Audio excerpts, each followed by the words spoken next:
ಸಂಚಿಕೆಯನ್ನು ಆರಂಭಿಸುವ ಮುನ್ನ ಈ ಕೆಳಗಿನ ಅಂಶಗಳತ್ತ ಚಿತ್ತ ಹರಿಸಿ.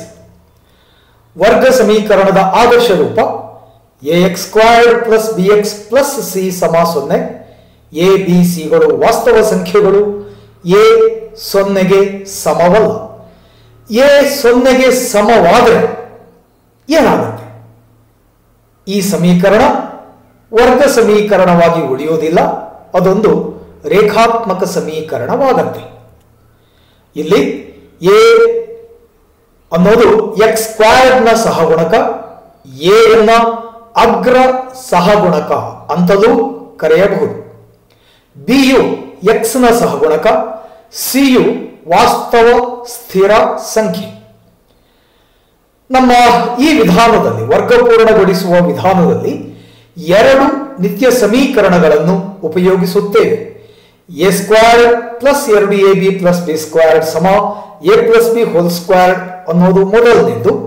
ಇನ್ನೊಂದು a² - 2ab + b² = a - b². ಒಂದು ಉದಾಹರಣೆಯನ್ನು ತೆಗೆದುಕೊಳ್ಳೋಣ. x² + 4x - 5 = 0. ಇಲ್ಲಿ -5 ಬಲಬದಿಗೆ ತನ್ನಿ. x² + 4x = 0 + 5 ಅಂದರೆ 5. ಈಗ 4x ಅನ್ನು 2 × x × 2 ಅಂತ ಬರೆಯಬಹುದು. ಇದನ್ನು ಪರಿಗಣಿಸಿ. a² + 2ab + b² ಇದರ ಮೊದಲ ಎರಡು ಪದಗಳನ್ನು ಈ ಎರಡು ಪದಗಳ ಜೊತೆಗೆ ಹೋಲಿಸಿ. a ಇದ್ದಲ್ಲಿ x ಇದೆ, 2ab 2 × a × b ಇದ್ದಲ್ಲಿ 2 × x × 2 ಇದೆ. ಅಂದರೆ b ಇದ್ದಲ್ಲಿ 2 ಇದೆ. ಗಮನಿಸಿ, ಈ 2 ಅನ್ನೋದು x ನ ಸಹಗುಣಕವಾದ 4ರ ಅರ್ಧ. ಈಗ ಸಮೀಕರಣದ ಎರಡೂ ಬದಿಗಳಿಗೆ 2ರ ವರ್ಗವನ್ನು ಕೂಡಿಸಿ. ಎಡಬದಿಯಲ್ಲಿ x² + 2 × x × 2 + 2² ಇದು ನಿಖರವಾಗಿ a² + 2ab + b² ರೂಪದಲ್ಲಿದೆ. ಇದನ್ನ a + b² ಅಂದರೆ x + 2² ಅಂತ ಅಪವರ್ತಿಸಬಹುದು. x + 2² = 9, x + 2 ± ವರ್ಗಮೂಲ 9, x + 2 ± 3. +2 ಅನ್ನು ಬಲಬದಿಗೆ ತನ್ನಿ, -2 ± 3. x ನ ಎರಡು ಬೆಲೆಗಳನ್ನು ಬಿಡಿಸಿ ಬರೆಯೋಣ. x -2 + 3 ಅಥವಾ x -2 -3, x +1 ಅಥವಾ x -5. ಆದ್ದರಿಂದ ವರ್ಗ ಸಮೀಕರಣದ ಮೂಲಗಳು 1 ಮತ್ತು -5. ಎರಡನೆಯ ಪದವು ಋಣ ಚಿಹ್ನೆಯನ್ನು ಹೊಂದಿದ್ದರೆ ಆಗ ಬಳಸುವ ನಿತ್ಯ ಸಮೀಕರಣ a² - 2ab + b² = a - b². ಇದನ್ನ ಗಮನಿಸಿ. ಇದಕ್ಕೆ ಒಂದು ಶಾರ್ಟ್ ಕಟ್ ಇದೆ, ಒಂದು ಸಮೀಪದ ವಿಧಾನ ಇದೆ. -5 ಬಲಬದಿಗೆ ತನ್ನಿ.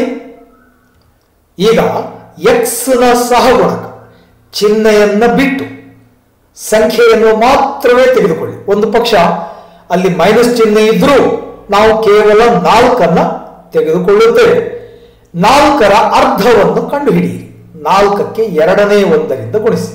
2 1 2 2 = 2. ಈಗ 2ರ ವರ್ಗವನ್ನು ಎರಡೂ ಬದಿಗಳಿಗೆ ಕೂಡಿಸಿ. ಹೀಗೆ ಈಗ x ಅನ್ನ ಪರಿಗಣಿಸಿ, ನಂತರ 2 ಪರಿಗಣಿಸಿ, ಮಧ್ಯದ ಪದದ ಚಿಹ್ನೆ ಪ್ಲಸ್ ಇದೆ. ಆದ್ದರಿಂದ ಇದನ್ನ x + 2² ಅಂತ ಅಪವರ್ತಿಸಬಹುದು. x + 2² = 9. ಇನ್ನು ಮುಂದಿನ ಹಂತಗಳು ಹಿಂದಿನಂತೆ x + 2 ± ವರ್ಗಮೂಲ 9, x -2 ± 3. ಎರಡು ಬೆಲೆಗಳನ್ನು ಬಿಡಿಸಿ ಬರೆಯೋಣ. x + 1 ಅಥವಾ x -5. ವರ್ಗ ಸಮೀಕರಣದ ಮೂಲಗಳು 1 ಮತ್ತು -5.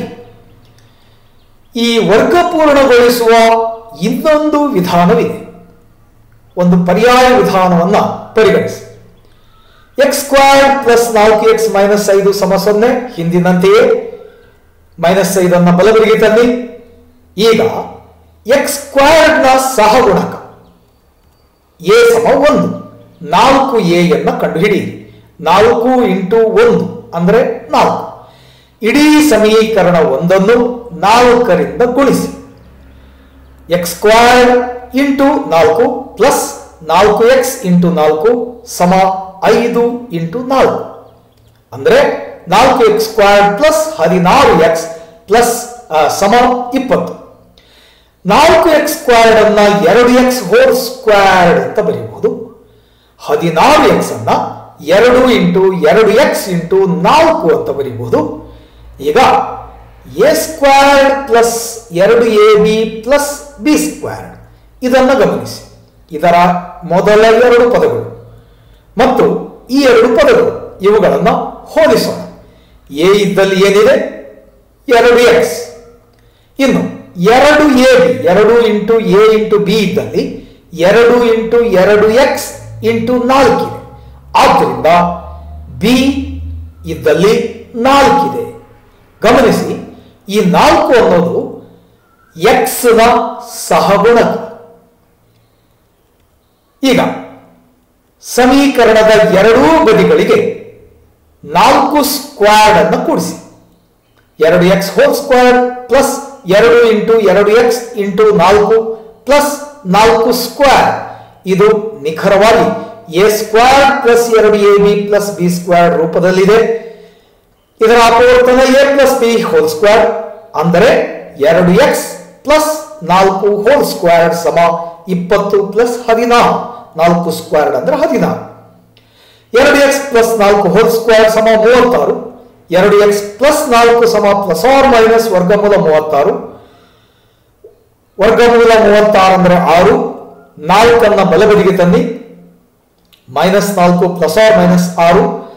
ಈ ಮೂರು ಪದಗಳಿಗೆ 2 ಸಾಮಾನ್ಯ ಅಪವರ್ತನವಿದೆ. 2 1 2 2 2 3. x -2 ± 3. ಇನ್ನು x ನ 2 ಬೆಲೆಗಳನ್ನು ಬಿಡಿಸಿ ಬರೆಯೋಣ. ಹಿಂದಿನಂತೆ x +1 ಅಥವಾ x -5. ವರ್ಗ ಸಮೀಕರಣದ ಮೂಲಗಳು 1 ಮತ್ತು -5. ಇದಕ್ಕೂ ಒಂದು ಶಾರ್ಟ್ ಕಟ್ ಇದೆ, ಒಂದು ಸಮೀಪದ ವಿಧಾನವಿದೆ. ಹಿಂದಿನಂತೆಯೇ -5 ಬಲಬದಿಗೆ ತನ್ನಿ. ಇದನ್ನು ಸಮೀಕರಣ 1 ಅಂತ ತೆಗೆದುಕೊಳ್ಳಿ. ಇಲ್ಲಿ x² ನ ಸಹಗುಣಕ 1. 4a ಅಂದರೆ 4 × 1 = 4. ಇಡೀ ಸಮೀಕರಣ 1 4ರಿಂದ ಗುಣಿಸಿದಾಗ x² × 4 + 4x × 4 = 5 × 4. ಹಿಂದೆ ಮಾಡಿದ್ದೆ ಈ ಇಷ್ಟೂ ಹಂತಗಳು. 4x² + 16x = 20. ಈಗ ಮೊದಲನೆಯ ಪದ 4x² ಅನ್ನು ಮಾತ್ರ ಇಡೀ ವರ್ಗದ ರೂಪದಲ್ಲಿ 2x² ಅಂತ ಬರೆಯೋಣ. ಇನ್ನು x ನ ಸಹಗುಣಕವನ್ನು ಚಿಹ್ನೆಯನ್ನು ಪರಿಗಣಿಸದೆ, ಒಂದು ವೇಳೆ ಅಲ್ಲಿ ಮೈನಸ್ ಇದ್ರೂ ಕೂಡ ನಾವು ಕೇವಲ +4 ಅನ್ನು ತೆಗೆದುಕೊಳ್ಳುತ್ತೇವೆ. ಈಗ ಸಮೀಕರಣದ ಎರಡೂ ಬದಿಗಳಿಗೆ 4² ಅನ್ನು ಕೂಡಿಸಿ. 2x ಆಮೇಲೆ 4 ಇವುಗಳನ್ನು ಪರಿಗಣಿಸಿ. ಮಧ್ಯದ ಪದದ ಚಿಹ್ನೆ ಪ್ಲಸ್ ಇದೆ. ಆದ್ದರಿಂದ 2x + 4² ಅಂತ ಇದನ್ನು ಅಪವರ್ತಿಸಬಹುದು. 20 + 16. 2x + 4² = 36. ಇನ್ನುಳಿದ ಹಂತಗಳು ಹಿಂದಿನಂತೆಯೇ 2x -4 ± 6. 2 ಸಾಮಾನ್ಯ ಅಪವರ್ತನ. x -2 ± 3. 2 ಬೆಲೆಗಳನ್ನು ಬಿಡಿಸಿ ಬರೆದು ಸಂಕ್ಷೇಪಿಸಿದರೆ x 1 ಅಥವಾ x -5. ಸಮೀಕರಣದ ಮೂಲಗಳು 1 ಮತ್ತು -5. ಮುಂದುವರಿಸುವ ಮುನ್ನ ವೀಕ್ಷಕರ ಗಮನಕ್ಕೆ, ವರ್ಗ ಸಮೀಕರಣದ ಅಗ್ರ ಸಹಗುಣಕವು ಅಂದರೆ x² ನ ಸಹಗುಣಕವು 1 ಆದಾಗ ಮತ್ತು ಎರಡನೆಯ ಪದದ ಸಹಗುಣಕವು ಒಂದು ಸಮಸಂಖ್ಯೆಯಾದಾಗ ಮೊದಲನೆಯ ವಿಧಾನವು ಸುಲಭ, ಉತ್ತಮ.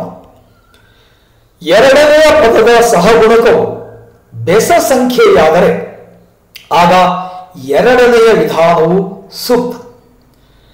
ಅಗ್ರ ಸಹಗುಣಕವು ಎಕ್ಸ್ ಸ್ಕ್ವೇರ್ಡ್ನ ಸಹಗುಣಕವು ಒಂದನ್ನು ಬಿಟ್ಟು ಬೇರೆ ಸಂಖ್ಯೆ ಇದ್ದಾಗಲೂ ಎರಡನೆಯ ವಿಧಾನವು ಹೆಚ್ಚು ಸೂಕ್ತ. ಕೊಟ್ಟಿರುವ ಸಮೀಕರಣಗಳಿಗೆ ಅನುಗುಣವಾಗಿ ವಿಧಾನಗಳನ್ನು ಬದಲಾಯಿಸುವುದರ ಮೂಲಕ ಭಿನ್ನರಾಶಿಗಳ ಜೊತೆಗೆ ವ್ಯವಹರಿಸುವುದನ್ನು ನಾವು ನಿವಾರಿಸಬಹುದು. ಇಲ್ಲಿಂದ ಮುಂದೆ ಸಮೀಕರಣಗಳನ್ನು ಬಿಡಿಸುವುದಕ್ಕೆ ಶಾರ್ಟ್ ಕಟ್ಗಳನ್ನು ಮಾತ್ರ ಬಳಸೋಣ. ಜೊತೆಗೆ ಕೆಲವು ಸಮೀಕರಣಗಳನ್ನು ಎರಡೂ ವಿಧಾನಗಳಲ್ಲಿ ಬಿಡಿಸೋಣ. ಉದಾಹರಣೆ 2, ವರ್ಗಪೂರ್ಣಗೊಳಿಸಿ ಬಿಡಿಸಿ. X square minus 6x plus 5 0. ಮೊದಲನೇ ವಿಧಾನ, ಪ್ಲಸ್ 5 ಬಲಬದಿಗೆ ತನ್ನಿ. ಎಕ್ಸ್ ನ ಸಹಗುಣಕ 6 ಮಾತ್ರ ಪರಿಗಣಿಸಿ, -6 ಅಲ್ಲ. ಈ 6ರ ಅರ್ಧವನ್ನು ಕಂಡುಹಿಡಿಯಿರಿ. 6ಕ್ಕೆ ಅರ್ಧದಿಂದ ಗುಣಿಸಿ. 2 1 2 3 ಸಮ 3. ಈಗ ಸಮೀಕರಣದ ಎರಡೂ ಬದಿಗಳಿಗೆ 3 ಸ್ಕ್ವೇರ್ ಕೂಡಿಸಿ. ಎಕ್ಸ್ ಅನ್ನು ಪರಿಗಣಿಸಿ, 3 ಪರಿಗಣಿಸಿ. ಮಧ್ಯದ ಚಿಹ್ನೆ ಮೈನಸ್ ಇದೆ, ಋಣ ಚಿಹ್ನೆ ಇದೆ. ಆದ್ದರಿಂದ ಇದನ್ನ ಎಕ್ಸ್ -3 ಹೋಲ್ ಸ್ಕ್ವೇರ್ ಅಂತ ಅಪವರ್ತಿಸಬಹುದು. ಸಮ -5 ಪ್ಲಸ್ 3 ಸ್ಕ್ವೇರ್ ಅಂದ್ರೆ 9. ಎಕ್ಸ್ -3 ಹೋಲ್ ಸ್ಕ್ವೇರ್ ಸಮ +4. ಎಕ್ಸ್ -3 ಸಮ ± ವರ್ಗಮೂಲ 4. ಎಕ್ಸ್ -3 ಸಮ ± 2. -3 ಬಲಬದಿಗೆ ತನ್ನಿ. ಎಕ್ಸ್ ಸಮ +3 ± 2. ಇದರ ಎಕ್ಸ್ ನ ಎರಡು ಬೆಲೆಗಳು +3 + 2 ಅಥವಾ +3 - 2. +3 + 2 ಅಂದ್ರೆ 5, +3 - 2 ಅಂದ್ರೆ 1. ವರ್ಗ ಸಮೀಕರಣದ ಮೂಲಗಳು 5 ಮತ್ತು 1. ಈಗ ಎರಡನೇ ವಿಧಾನದಲ್ಲಿ ಈ ಸಮೀಕರಣವನ್ನು ಬಿಡಿಸುವುದಾದರೆ x square minus 6x plus 5 0.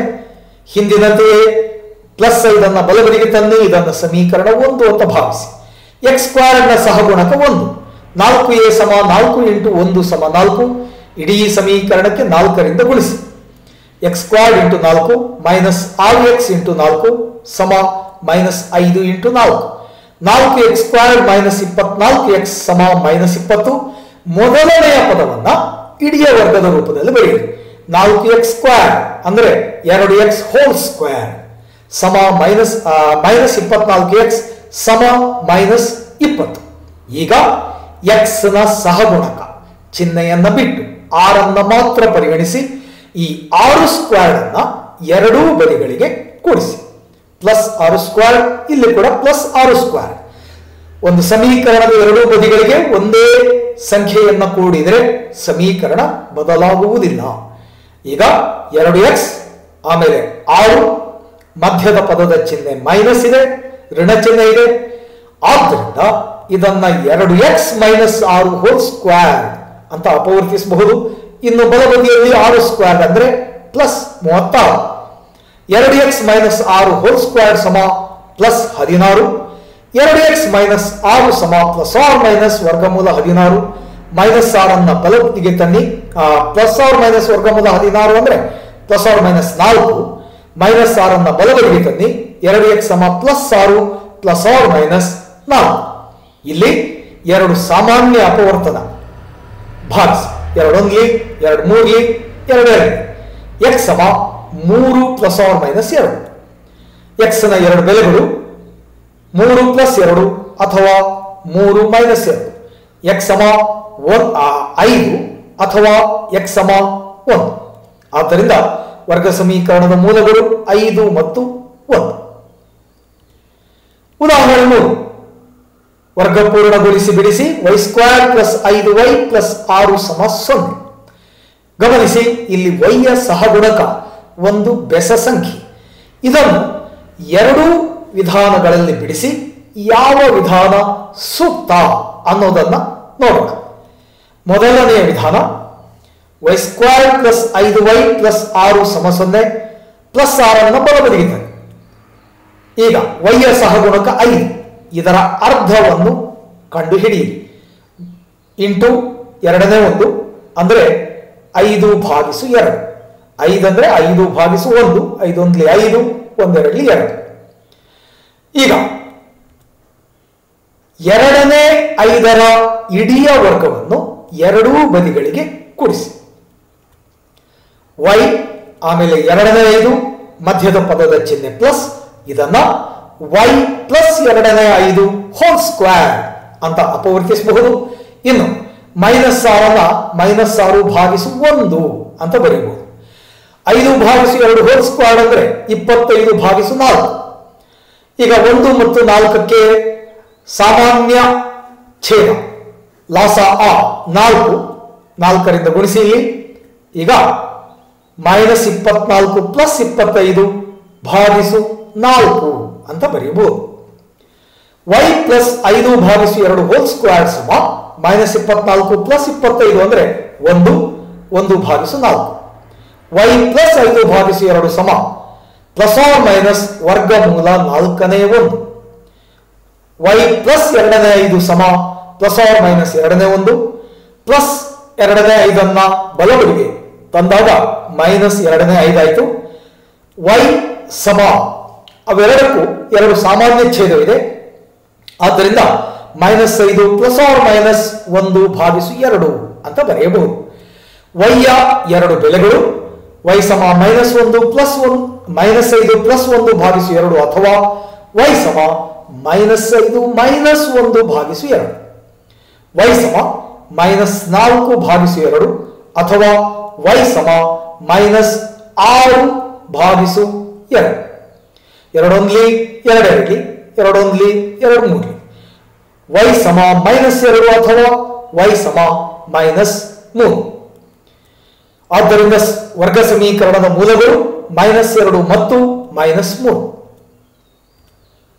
ಈಗ ಎರಡನೇ ವಿಧಾನದಲ್ಲಿ ಈ ಸಮೀಕರಣವನ್ನು ಬಿಡಿಸುವುದಾದರೆ ಇಲ್ಲಿ a ಸಮ 1, 4a ಸಮ 4 × 1 ಸಮ 4. ಸಮೀಕರಣ 1ಅನ್ನು 4ರಿಂದ ಗುಣಿಸಿದಾಗ y² × 4 ಪ್ಲಸ್ 5y × 4 ಸಮ -6 × 4. 4y² ಪ್ಲಸ್ 20y ಸಮ -24. 2y whole square plus 20y ಸಮ -24. ಮೊದಲನೆಯ ಪದವನ್ನು ಮಾತ್ರವೇ ಇಡೀ ವರ್ಗದ ರೂಪದಲ್ಲಿ ಬರೆಯಬೇಕು. ಈಗ y ಯ ಸಹಗುಣಕ 5ಅನ್ನು ಪರಿಗಣಿಸಿ. ಈ 5² ಅನ್ನ ಎರಡೂ ಬದಿಗಳಿಗೆ ಕೂಡಿಸಿ. 2y 5 ಮಧ್ಯದ ಪದದ ಚಿಹ್ನೆ ಪ್ಲಸ್, ಆದ್ದರಿಂದ ಇದನ್ನ 2y ಪ್ಲಸ್ 5 ಹೋಲ್ ಸ್ಕ್ವೇರ್ ಸಮ -24 ಪ್ಲಸ್ 25 ಅಂತ ಬರೆಯಬಹುದು. ಗಮನಿಸಿ, ಇಲ್ಲಿ ಭಿನ್ನ ರಾಶಿ ಬಂದಿಲ್ಲ. 2y ಪ್ಲಸ್ 5 ಹೋಲ್ ಸ್ಕ್ವೇರ್ ಸಮ 1, 2y ಪ್ಲಸ್ 5 ಸಮ ಪ್ಲಸ್ ಆರ್ ಮೈನಸ್ ವರ್ಗಮೂಲ 1, ಪ್ಲಸ್ ಆರ್ ಮೈನಸ್ 1 ಬಲಬದಿಯಲ್ಲಿ, ಪ್ಲಸ್ 5ಅನ್ನ ಬಲಬದಿಗೆ ತನ್ನಿ, -5 ಪ್ಲಸ್ ಆರ್ ಮೈನಸ್ 1, y ಸಮ -5 ಪ್ಲಸ್ ಆರ್ ಮೈನಸ್ 1/2. ಈಗ y ಯ ಎರಡು ಬೆಲೆಗಳು -1 ಪ್ಲಸ್ 1/2 ಅಥವಾ -5 ಮೈನಸ್ 1/2. y ಸಮ ಅಲ್ಲಿ 2 1 2 2 2 1 2 3 ಹಿಂದಿನಂತೆಯೇ y ಸಮ -2 ಅಥವಾ y ಸಮ -3. ಮೂಲಗಳು -2 ಮತ್ತು -3. ಇನ್ನೊಂದು ಉದಾಹರಣೆಯನ್ನ ಎರಡೂ ವಿಧಾನಗಳಲ್ಲಿ ಬಿಡಿಸೋಣ. 2x² -5x ಪ್ಲಸ್ 3ಅನ್ನ ಬಲಬದಿಗೆ ತನ್ನಿ. ಇಡೀ ಸಮೀಕರಣವನ್ನು 2ರಿಂದ ಭಾಗಿಸಿದಾಗ ಮೊದಲನೆಯ ವಿಧಾನವನ್ನು ಅನ್ವಯಿಸಬೇಕಾದರೆ x² ನ ಸಹಗುಣಕ 1 ಇರಬೇಕು. ಅದಕ್ಕೋಸ್ಕರ ಇಡೀ ಸಮೀಕರಣಕ್ಕೆ 2ರಿಂದ ಭಾಗಿಸ್ತಾ ಇದ್ದೇವೆ. 2x² ಭಾಗಿಸು 2 -5x/2 ಸಮ -3/2. 2 1 2 1. x² ಮೈನಸ್ 5/2 ಇಂಟು x ಸಮ -3/2. ಈಗ ಎರಡನೇ 5 ಚಿಹ್ನೆ ಬಿಟ್ಟು ಬರೀ ಧನಾತ್ಮಕ ಬೆಲೆಯನ್ನ ಮಾತ್ರ ತೆಗೆದುಕೊಳ್ಳಿ. ಎರಡನೇ 5 ಇದರ ಅರ್ಧವನ್ನು ಕಂಡುಹಿಡಿ. ಎರಡನೇ 5 ಇಂಟು ಎರಡನೇ 1 ಅಂದರೆ 5 1 5 2 2 4. ಈಗ ಸಮೀಕರಣದ ಎರಡೂ ಬದಿಗಳಿಗೆ 4ನೇ 5 ಹೋಲ್ ಸ್ಕ್ವೇರ್ ಅನ್ನು ಕೂಡಿಸಿ. ಎಕ್ಸ್ ಆಮೇಲೆ 4ನೇ 5 ಮಧ್ಯದ ಪದದ ಚಿಹ್ನೆ ಮೈನಸ್ ಇದೆ. ಆದ್ದರಿಂದ ಇದನ್ನ ಎಕ್ಸ್ ಮೈನಸ್ 4ನೇ 5 ಹೋಲ್ ಸ್ಕ್ವೇರ್ ಸಮ ಮೈನಸ್ 2ನೇ 3 ಪ್ಲಸ್ 4ನೇ 5 ಹೋಲ್ ಸ್ಕ್ವೇರ್ ಅಂದ್ರೆ 5 ಸ್ಕ್ವೇರ್ 25 4 ಸ್ಕ್ವೇರ್ 16. ಇನ್ನು 2 ಮತ್ತು 16ಕ್ಕೆ ಸಾಮಾನ್ಯ ಛೇದ 16. ಅದರಿಂದ ಅಂಶಕ್ಕೂ ಛೇದಕ್ಕೂ 8ರಿಂದ ಗುಣಿಸಿ. ಈಗ ಎಕ್ಸ್ ಮೈನಸ್ 5 ಭಾಗಿಸು 4 ಹೋಲ್ ಸ್ಕ್ವೇರ್ ಸಮ ಮೈನಸ್ 24 ಪ್ಲಸ್ 25 ಭಾಗಿಸು 16. ಎಕ್ಸ್ ಮೈನಸ್ 5 ಭಾಗಿಸು 4 ಹೋಲ್ ಸ್ಕ್ವೇರ್ ಸಮ 1 ಭಾಗಿಸು 16. ವರ್ಗಮೂಲವನ್ನು ತೆಗೆಯಿರಿ. ಎಕ್ಸ್ ಮೈನಸ್ 5 ಭಾಗಿಸು 4 ಸಮ ಪ್ಲಸ್ ಆರ್ ಮೈನಸ್ 4ನೇ 1 ಮೈನಸ್ 4ನೇ 5 ಬಲಬದಿಗೆ ತಂದರೆ ಪ್ಲಸ್ 4ನೇ 5 ಪ್ಲಸ್ ಆರ್ ಮೈನಸ್ 4ನೇ 1. ಎಕ್ಸ್ ಸಮ 5 ಪ್ಲಸ್ ಆರ್ ಮೈನಸ್ 1 ಭಾಗಿಸು 4. ಎಕ್ಸ್ ನ ಎರಡು ಬೆಲೆಗಳು 5 ಪ್ಲಸ್ 1 ಭಾಗಿಸು 4 ಅಥವಾ 5 ಮೈನಸ್ 1 ಭಾಗಿಸು 4, 6 ಭಾಗಿಸು 4 ಅಥವಾ 4 ಭಾಗಿಸು 4. 2 2 2 3 4 1 ಎಕ್ಸ್ ಸಮ 2ನೇ 3 ಅಥವಾ ಎಕ್ಸ್ ಸಮ 1. ಆದ್ದರಿಂದ ವರ್ಗ ಸಮೀಕರಣದ ಮೂಲಗಳು 2ನೇ 3 ಮತ್ತು 1. ಈಗ ಎರಡನೇ ವಿಧಾನದಲ್ಲಿ ಇದೇ ಸಮೀಕರಣವನ್ನು ಬಿಡಿಸುವುದಾದರೆ ಪ್ಲಸ್ 3 ಬಲಬದಿಗೆ ತನ್ನಿ. ಎಲ್ಲಾ ವಿಧಾನಗಳಲ್ಲೂ ಸಿ ಅಂದರೆ ಸ್ಥಿರ ಸಂಖ್ಯೆ ಅದು ಬಲಬದಿಯಲ್ಲಿರಬೇಕು. ಇದನ್ನು ಸಮೀಕರಣ 1 ಅಂತ ಕರೆಯೋಣ. ಈಗ ಎಕ್ಸ್ ಸ್ಕ್ವೇರ್ ನ ಸಹಗುಣಕ ಎ 2 4a ಸಮ 4 ಇಂಟು 2 ಸಮ 8. ಇಡೀ ಸಮೀಕರಣಕ್ಕೆ 8ರಿಂದ ಗುಣಿಸಿ. 2x square into 8 minus 5x into 8 ಸಮ ಮೈನಸ್ 3 ಗುಣಿಸು 8. 16x ಸ್ಕ್ವೇರ್ ಮೈನಸ್ 40x ಸಮ ಮೈನಸ್ 24. 16x ಸ್ಕ್ವೇರ್ ಅನ್ನ ಇಡೀ ವರ್ಗದ ರೂಪದಲ್ಲಿ ಬರೆಯೋಣ. 4x whole square. ಈಗ x ನ ಸಹಗುಣಕ 5 ಪರಿಗಣಿಸಿ, ಚಿಹ್ನೆ ಬಿಟ್ಟು. ಈಗ ಎರಡೂ ಬದಿಗಳಿಗೆ 5 ಸ್ಕ್ವೇರ್ ಅನ್ನು ಕೂಡಿಸಿ. 4x 5 ಮಧ್ಯದ ಪದದ ಚಿಹ್ನೆ ಮೈನಸ್. ಆದ್ದರಿಂದ ಇದನ್ನ 4x ಮೈನಸ್ 5 ಹೋಲ್ ಸ್ಕ್ವೇರ್ ಅಂತ ಅಪವರ್ತಿಸಿ. 4x ಮೈನಸ್ 5 ಹೋಲ್ ಸ್ಕ್ವೇರ್ ಸಮ ಪ್ಲಸ್ 1 ಮೈನಸ್ 24 ಪ್ಲಸ್ 25 ಅಂದ್ರೆ ಪ್ಲಸ್ 1. 4x ಮೈನಸ್ 5 ಸಮ ಪ್ಲಸ್ ಆರ್ ಮೈನಸ್ ವರ್ಗಮೂಲ 1. 4x ಮೈನಸ್ 5 ಸಮ ಪ್ಲಸ್ ಆರ್ ಮೈನಸ್ 1. 4x ಸಮ ಮೈನಸ್ 5 ಬಲಬದಿಗೆ ತಂದ್ರೆ plus 5 plus or minus 1. x ಸಮ 5 ಪ್ಲಸ್ ಆರ್ ಮೈನಸ್ 1 ಭಾಗಿಸು 4. x ನ ಎರಡು ಬೆಲೆಗಳು 5 ಪ್ಲಸ್ 1 ಭಾಗಿಸು 4 ಅಥವಾ 5 ಮೈನಸ್ 1 ಭಾಗಿಸು 4. x ನ ಬೆಲೆ 6 ಭಾಗಿಸು 4 ಅಥವಾ 4 ಭಾಗಿಸು 4. 2 2 2 3 4 1 4 1 x ಸಮ 2ನೇ 3 ಅಥವಾ x ಸಮ 1. ಆದ್ದರಿಂದ ವರ್ಗ ಸಮೀಕರಣದ ಮೂಲಗಳು 2ನೇ 3 ಮತ್ತು 1. ಎರಡನೇ ವಿಧಾನದಲ್ಲಿ ಎಕ್ಸ್ ಸ್ಕ್ವೇರ್ ನ ಸಹಗುಣಕ 1 ಬಿಟ್ಟು ಬೇರೆ ಸಂಖ್ಯೆ ಜೊತೆಗೆ x ನ ಸಹಗುಣಕ 1 ಬೆಸ ಸಂಖ್ಯೆ. ಹಿಂದಿನ ವಿಧಾನದಲ್ಲಿ 5 ಭಾಗಿಸು 2 ಹೋಲ್ ಸ್ಕ್ವೇರ್ ಅನ್ನ ಎರಡೂ ಬದಿಗಳಿಗೆ ನಾವು ಕೂಡಿಸಬೇಕಾಯಿತು. ಅಲ್ಲಿ ಭಿನ್ನ ರಾಶಿಗಳು ಬಂದವು. ಈ ವಿಧಾನದಲ್ಲಿ ಭಿನ್ನ ರಾಶಿಗಳು ಬಂದಿಲ್ಲ. ಈಗ ಇಲ್ಲಿಂದ ಮುಂದಕ್ಕೆ ವರ್ಗ ಸಮೀಕರಣವನ್ನು ಬಿಡಿಸುವುದಕ್ಕೆ ಹೆಚ್ಚು ಸೂಕ್ತವಾದ ಒಂದು ವಿಧಾನವನ್ನು ಮಾತ್ರವೇ ಬಳಸೋಣ. ಉದಾಹರಣೆ 5. ವರ್ಗ ಪೂರ್ಣಗೊಳಿಸಿ ಬಿಡಿಸಿ. 5x square minus 6x minus 2 ಸಮ 0. ಎಕ್ಸ್ ಸ್ಕ್ವೇರ್ ನ ಸಹಗುಣಕ 5 ಇದೆ. ಆದ್ದರಿಂದ ಇಲ್ಲಿ ಎರಡನೆಯ ವಿಧಾನ ಹೆಚ್ಚು ಸೂಕ್ತ. 5x² ಮೈನಸ್ 6x ಸಮ ಪ್ಲಸ್ 2. ಇದನ್ನು ಸಮೀಕರಣ 1 ಅಂತ ತಗೊಳ್ಳಿ. a ಸಮ 5, 4a ಸಮ 4 ಇಂಟು 5 ಸಮ 20. ಇಡೀ ಸಮೀಕರಣಕ್ಕೆ 20ರಿಂದ ಗುಣಿಸಿ. 5x² into 20 minus 6x into 20 ಸಮ 2 ಇಂಟು 20. 5 20 25 100x² ಮೈನಸ್ 120x ಸಮ 40. ಮೊದಲನೆಯ ಪದವನ್ನು ಇಡೀ ವರ್ಗದ ರೂಪದಲ್ಲಿ ಬರೆದುಕೊಳ್ಳಿ, 10x² ಅಂತ. ಈಗ x ನ ಸಹಗುಣಕ 6 ಅನ್ನು ಪರಿಗಣಿಸಿ 6² ಅನ್ನು ಎರಡೂ ಬದಿಗಳಿಗೆ ಕೂಡಿಸಿ. ಈಗ 10x 6 ಮಧ್ಯದ ಪದದ ಚಿಹ್ನೆ ಮೈನಸ್, ಋಣ ಚಿಹ್ನೆ ಇದೆ ಇಲ್ಲಿ. ಆದ್ದರಿಂದ ಇದನ್ನ 10x ಮೈನಸ್ 6² ಅಂತ ಅಪವರ್ತಿಸಿ. 6² ಅಂದ್ರೆ 36 ಬಲಬದಿಯಲ್ಲಿ. 10x ಮೈನಸ್ 6² ಸಮ 76. 10x ಮೈನಸ್ 6 ಸಮ ಪ್ಲಸ್ ಆರ್ ಮೈನಸ್ ವರ್ಗಮೂಲ 76. 76 ಪೂರ್ಣ ವರ್ಗ ಸಂಖ್ಯೆ ಅಲ್ಲ, ಇದಕ್ಕೆ ನಿಖರವಾದ ವರ್ಗಮೂಲ ಸಿಗೋದಿಲ್ಲ. ಆದರೆ ಅದನ್ನು ಹೀಗೆ ಸ್ವಲ್ಪ ಸರಳ ರೂಪಕ್ಕೆ ತರಬಹುದು. ವರ್ಗಮೂಲ 76 ಸಮ ವರ್ಗಮೂಲ 4 ಇಂಟು 19, 19 4 76.